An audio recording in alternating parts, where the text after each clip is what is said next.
in the United States, it's sometimes difficult to make a U-turn because there's so many vested interests. Every money you spend on an aircraft, on a rocket, on a tank, you are taking away money from the poor people of America.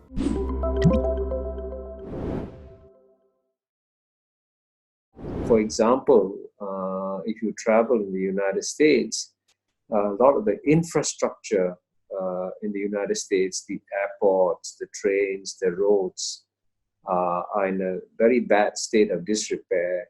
And today, for example, China is an infrastructure superpower. So it would be a win-win arrangement for United States and China, for example, to collaborate on infrastructure development. So there are many areas in which you can have win-win cooperation rather than zero-sum cooperation between US and China. I actually believe the United States, especially after the end of the Cold War in 1990, became very complacent and thought that the United States just had to go on autopilot and keep on doing whatever it's doing because it has successfully defeated the Soviet Union in 1990.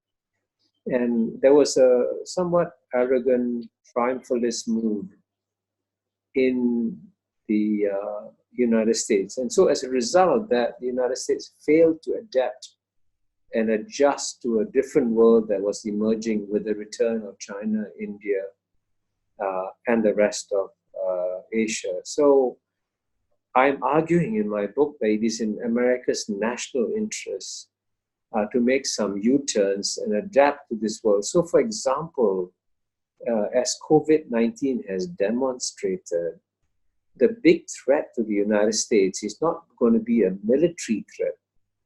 No, there's no army of tanks waiting to invade the United States. There's an army of viruses waiting to invade the United States. So why not reduce the defense budget, which is $700 billion, to half, and use that money to fight against viruses? But that requires a U-turn.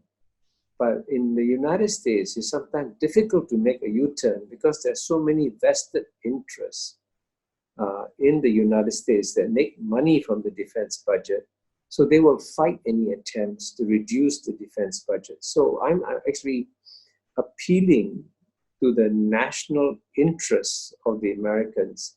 And I'm saying it is in your national interest to change your strategy, make a U-turn, and do things that will benefit the American people rather than harm the American people. And as far back as 1950s, General Eisenhower, who was then the president of the United States, said publicly that every money you spend on an aircraft, on a rocket, on a tank, you are taking away money from the poor people of America.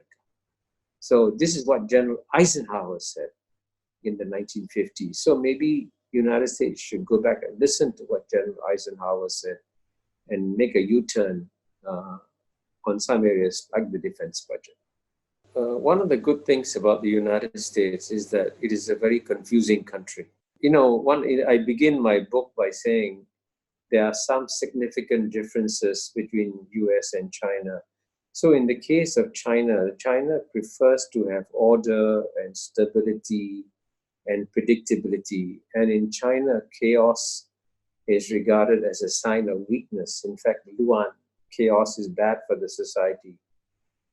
In the case of United States, chaos is considered good for the society because the American society actually thrives when there's chaos, when there's a collision of different points of view, and they argue with each other. And so these are different societies. So the fact that the United States hasn't come through with a single clear message doesn't mean that there are no voices within the United States who don't agree with that. In fact, many Americans have reacted positively to my book and agree with my main thesis that the US and China should avoid this all-out geopolitical contest now.